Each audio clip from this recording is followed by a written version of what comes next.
নমস্কার। আজ এই ভিডিওতে বলবো মন নিয়ন্ত্রণের কৌশল। বর্তমান সময়ে আমাদের মন বড় চঞ্চল, যা আমরা নিয়ন্ত্রণে রাখতে পারি না। হঠাৎ হঠাৎ অনেক কিছু ঘটনা ঘটিয়ে ফেলি। আমাদের এই মনকে কিভাবে নিয়ন্ত্রণে রাখতে হবে সে বিষয়ে একটু আলোচনা করব। চলুন জেনে নেওয়া যাক।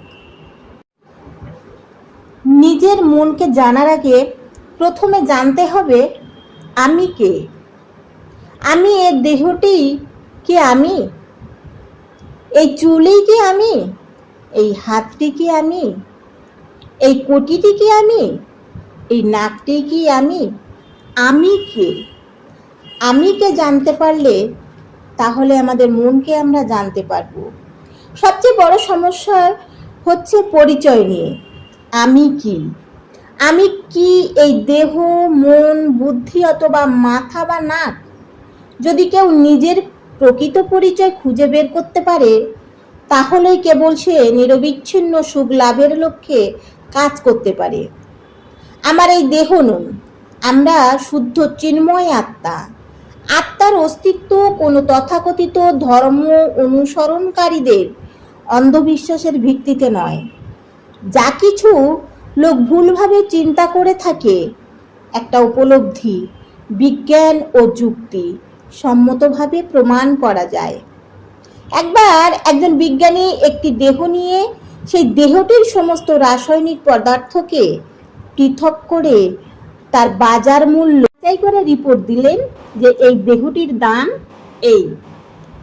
যদি কেউ তর্ক করে দেহটিই সব, দেহের মধ্যে উন্নততর আত্মা বলে কিছুই নেই, সে নিজেকে জিজ্ঞাসা করুন ওই বিজ্ঞানী যে দামটি ধার্য করেছে সেই টাকায় তার পিতামাতা তাকে বিক্রি করে দেবে কিনা। ধরুন আপনার বন্ধু রাস্তা দিয়ে যাওয়ার সময় একটা দুর্ঘটনা ঘটে গেল, আহত হলো, তখন আপনি কি করবেন? নিশ্চয়ই আপনি বন্ধুটিকে নিয়ে হাসপাতালে দৌড়বেন। আবার দেখুন, যদি কোনো বন্ধু খুব দামি গাড়িতে চড়ে যায় এবং রাস্তায় দুর্ঘটনা ঘটে, বন্ধুকে তো নিয়ে যাবেনই, তাই বলে কি আপনি সেই দামি যানবাহনটির কথা কি ভুলে যাবেন? সুতরাং একজন প্রকৃতিস্থ ব্যক্তির পক্ষে এটা বুঝতে হবে কোনো অসুবিধা থাকার কথা নয় যে জীবন্ত দেহের মধ্যে এমন একটি মূল্যবান বিশেষ সত্তা আছে যার মূল্য এত বেশি, এমনকি যদি তার সত্তা অর্থাৎ নিত্য আত্মা সম্পর্কে জ্ঞান নাও থাকে। আত্মা হচ্ছে প্রকৃত নিত্য ব্যক্তিত্ব, যা এই অনিত্য দেহের মধ্যে বাস করে। তারপরেও সারা বিশ্ব তার সমস্ত অগ্রগতি নিয়ে এই অপ্রয়োজনীয় মূল্যের দেহটি রক্ষণাবেক্ষণেই ব্যস্ত, যার এক ব্যাগ রাসায়নিক পদার্থ ছাড়া আর কিছুই নয়। আমাদের এই দেহটিকেই একটি গাড়ির সঙ্গে তুলনা করা হয়, আত্মাকে তুলনা করা হয় চালকের সঙ্গে। আত্মার উপস্থিতির জন্যই দেহকে জীবন্ত বলে মনে করা হয়। আত্মা যখন দেহ ত্যাগ করে তখন আমরা বলি লোকটি মারা গেছে। এক্ষেত্রে আমরা দেহের সাথে একটি গাড়ির কিছু সাদৃশ্য বিবেচনা করতে পারি। রাস্তা দেখাবার জন্য গাড়িতে যেমন হেডলাইট রয়েছে, তেমনি আমাদের দুটি চোখ আছে। গাড়িটি হর্নের মাধ্যমে শব্দ সৃষ্টি করে, তেমনি আমরা কথা বলে শব্দ সৃষ্টি করি। গাড়ির চারটি চাকা রয়েছে, আমাদেরও দুটি হাত আর দুটি পা রয়েছে। গাড়িটি এক জায়গা থেকে অন্য জায়গায় যায়, তেমনি আমরাও এক জায়গা থেকে অন্য জায়গায় যেতে পারি। কিন্তু গাড়িটি থেকে চালক নেমে যাওয়ার পর ওই গাড়িটি 100 বছরেও 1 ইঞ্চি চলতে পারে না। ঠিক তেমনি যখন একজন মানুষ মারা যায়, শরীরটি তখন পুরোপুরি ওই চালকবিহীন গাড়ির মতো নিশ্চল, অনড়। সুতরাং আমরা যে দেহটিকে দেখি তা সবসময়ই মৃত। আত্মার উপস্থিতির জন্যই দেহকে জীবন্ত বলে মনে হয়। আত্মা যখন দেহ ত্যাগ করে তখন দেহটি সম্পূর্ণ নিষ্ক্রিয় হয়ে যায়। শরীরকে একটি খাঁচার সঙ্গে তুলনা করা হয়, আর খাঁচার টিয়া পাখিটিকে তুলনা করা হয় শরীরের মধ্যে থাকা আত্মার সঙ্গে। ধরুন কেউ খাঁচায় এইভাবে একটি পাখি পুষে কেবল খাঁচাটিকে সুন্দরভাবে যত্ন করে, ভালোভাবে ঘষে মেজে পালিশ করে ঝকঝকে করে, কিন্তু পাখিটির প্রয়োজনগুলো সে অবহেলা করে। পাখিটিকে দেয় না খাবার, দেয় না জল। তখন পাখিটিকে খাঁচার ভেতর রাখাই সমস্ত উদ্দেশ্যই নিরর্থক হয়ে পড়ে। ঠিক তেমনি বর্তমান যুগে আধুনিক সভ্যতার প্রত্যেকে দেহের জন্য সমস্ত রকম আরাম, স্বাচ্ছন্দ্য, বিলাসিতা করার জন্য অত্যন্ত ব্যস্ত, কিন্তু আত্মার প্রয়োজনের দিকে কেউ দৃষ্টিপাত করছে না। সেজন্য প্রত্যেকে পারমার্থিকভাবে বিভিন্ন দুশ্চিন্তায় ভুগছে। প্রত্যেকেই অন্তরে বিষণ্ণ, নিরানন্দ, প্রত্যেকেরই অজ্ঞানতা আর তমসায় আবৃত হয়ে দুর্দশা ভোগ করছে। আমাদের জানতে হবে আমাদের দুঃখের কারণ কি, এই দুঃখকে অতিক্রম করে সুখী হওয়ার সূত্রটা কি। বৈদিক শাস্ত্রসমূহে বর্ণনা করা হয়েছে আত্মার প্রকৃত বাসস্থান নিত্যধাম চিন্ময় জগতে। সকল জীবসত্তার মধ্যে একজন পরম চেতন ব্যক্তি রয়েছেন, তিনি হলেন পরম পুরুষোত্তম ভগবান। ভগবান হচ্ছেন প্রভু, আর জীব তার অংশ, নিত্য সেবক। প্রত্যেক জীবাত্মাকে ক্ষুদ্র স্বাধীনতা দেয়া হয়েছে, সে তার পছন্দ অনুযায়ী ভগবানকে ভালোবাসতে ও সেবা করতে পারে, অথবা ভগবান থেকে স্বতন্ত্রভাবে তথাকথিতভাবে জড় জগৎকে ভোগ করার জন্য সংগ্রাম করতে হবে। সাধারণত এই জগতে জীবাত্মা দ্বিতীয়টি পছন্দ করে। আত্মা যখন এই জড় জগতে আসে, তখন তাকে পারস্পরিক পরিবেশের উপযোগী একটি স্থূল ও সূক্ষ্ম আবরণ রূপ দেহ প্রদান করা হয়। মিথ্যা অহংকারী হচ্ছে আত্মার জড়দেহ বন্ধনগ্রস্ত অবস্থা। প্রত্যেকেই এই দেহগত চেতনারই প্রকাশ করে, প্রত্যেকেই আমি এবং আমার এই ধারণা প্রকাশ করে। আমি সুন্দর, আমি কালো, আমি লম্বা, আমি বেঠে, আমি ব্রাহ্মণ, আমি ভারতীয়, এইরূপ চিন্তাই হলো মিথ্যা অহংকার। প্রকৃত বা সত্য অহংকার হচ্ছে একটা উপলব্ধি করা যে সে ভগবানের নিত্য দাস। বুদ্ধি হচ্ছে সিদ্ধান্তে উপনীত হওয়ার বিচারক।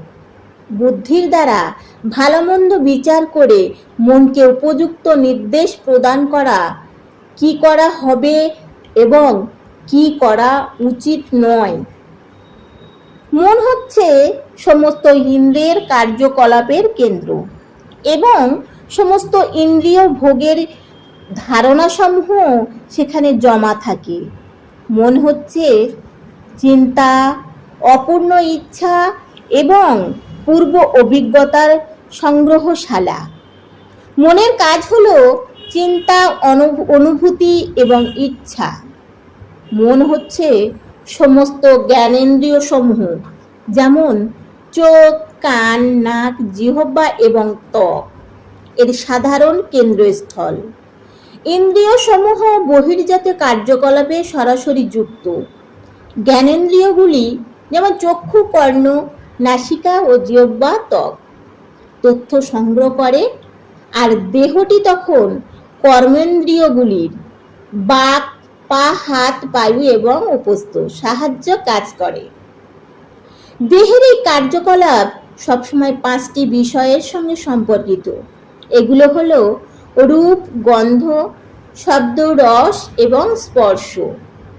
সব কিছুরই যা আমরা এই জগতে গ্রহণ করি তা আমাদের এই 5 প্রকার ইন্দ্রিয়ের বিষয়ের মধ্যে যে কোনো একটিতে আবদ্ধ করে। এবার বলবো কিভাবে দেহ, মন ও ইন্দ্রিয় কাজ করে। যখন আপনি রাস্তায় হাঁটছেন, আপনি দেখলেন একটি মিষ্টির দোকানে সুন্দর টাটকা গোলাপজাম রয়েছে। প্রধানত আপনার চোখ গোলাপজামের প্রতি আকৃষ্ট হবে। এই তথ্য সে মনকে পাঠিয়ে দেবে। মন তখন দুটি বিষয় চিন্তা করবে, পূর্ব অভিজ্ঞতা অনুসারে গোলাপ জামুনের সুমিষ্ট স্বাদ আর ওটাকে কিভাবে কখন গ্রহণ করা যায়। মন তখন বুদ্ধির সঙ্গে পরামর্শ করে এবং বুদ্ধি হাত ও পাকে দোকানে গিয়ে গোলাপজাম কিনতে নির্দেশ দেয়। এইভাবে জ্ঞানেন্দ্রিয়, কর্মেন্দ্রিয়, মন ও বুদ্ধির পারস্পরিক সহযোগিতায় দেহের কার্যকলাপের সমন্বয় সাধিত হয়। ভগবান যে আমাদের মনের যান্ত্রিক ব্যবস্থা সৃষ্টি করেছে সেগুলো কি কি? বুদ্ধি সিদ্ধান্ত গ্রহণকারী, মন সমস্ত ভাবনা, অপূর্ণ আকাঙ্ক্ষা এবং পূর্ববর্তী অভিজ্ঞতা সংগ্রহশালা বা গুদামঘর। আর ইন্দ্রিয়সমূহ কি কি? চক্ষু, কর্ণ, নাসিকা, জিহ্বা ও ত্বক ভগবানের শক্তিরাজির একটি ভাগ, যেমন অপরা এবং পরা। অপরা হচ্ছে জড়া শক্তি বা নিকৃষ্টা শক্তি, আর পরা হচ্ছে উৎকৃষ্টা বা চিন্ময় শক্তি। অপরাকে আবার দুই ভাগে ভাগ করা হয়, স্থূল উপাদান আর সূক্ষ্ম উপাদান। স্থূল উপাদান হচ্ছে ভূমি, জল, অগ্নি, বায়ু ও আকাশ। আর সূক্ষ্ম উপাদান হলো মন, বুদ্ধি, মিথ্যা আর অহংকার। এই গেল অপরার ভাগগুলি। এবার পরাশক্তির ভাগ, চিন্ময় দেহ, আত্মা। তার ভাগগুলি হচ্ছে সৎ, চিত ও আনন্দ। আমাদের এই দেহটিকে আবার রথের সঙ্গেও তুলনা করা হয়েছে। উপনিষদের পাতায় একটি উপমা দেখা যায় যা আমাদের স্থূল দেহ, মন, বুদ্ধি ও আত্মা সম্পর্কে বুঝতে সাহায্য করে। বৈদিক শাস্ত্রে বর্ণনা করা হয়েছে দেহটি একটি রথের ন্যায়, আত্মা রথের আগ্রহী, বুদ্ধি হচ্ছে সারথি এবং মন হচ্ছে লাগাম। যদি ইন্দ্রিয়সমূহ অসংযত এবং পাশবিক হয় তাহলে দেহরথ কোথায় যাবে তার ঠিক নেই।